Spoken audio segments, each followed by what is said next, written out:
Thank you very much, Torsten, for joining us today. Let's talk about whether or not you feel confident in the coming year about your production goals over the course of the last year being met, and then what they are for this coming year.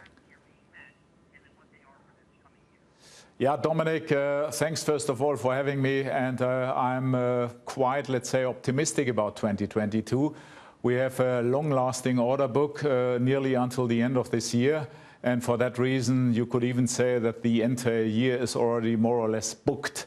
And that is great to see. And I think we see strong, unprecedented demand all over the world. And for that reason, I'm pretty, let's say, confident that we can also fulfill all the demand worldwide when it comes to producing our masterpieces. You deal, Torsten, with a very different set of buyers than the traditional, say, Toyota, GM, Ford type market. How exactly has the supply chain impacted you? You're not making the same number of cars as those other automakers are, but I have to imagine that some of the supply chain issues have still reverberated in your side of the business as well. Yeah, Dominic, first of all, allow me to say that we are not really in the automotive business. Sounds funny. Yes, we are building cars.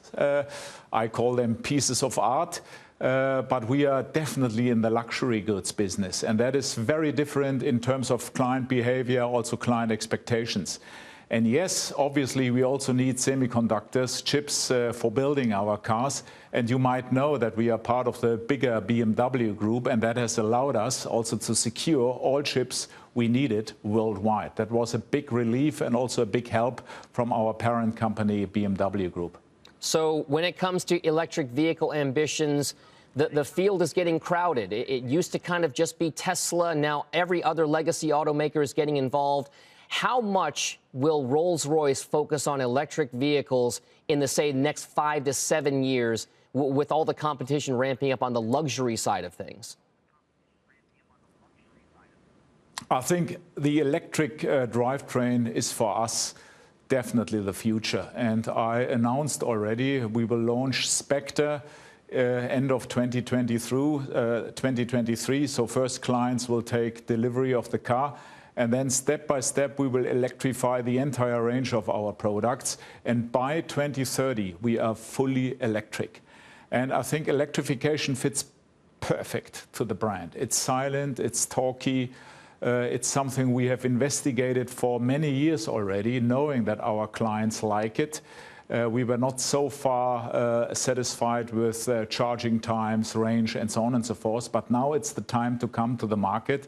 And I think rightly so. So I'm personally extremely confident about us going full electric. And Torsten, before we let you go, your end of the market with your average vehicle costing around $400,000 to $700,000 in that range, your clientele is more acutely concerned with what's happening with the markets. Do you feel as though your dealership model and your clientele feel worried about what's going to happen with the markets in the future, given some of the uncertainties around global economies and central bank policy?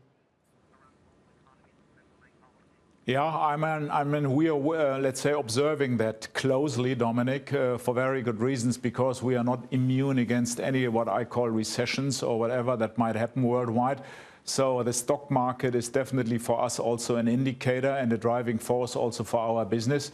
So we are watching it. That's the only thing I can say.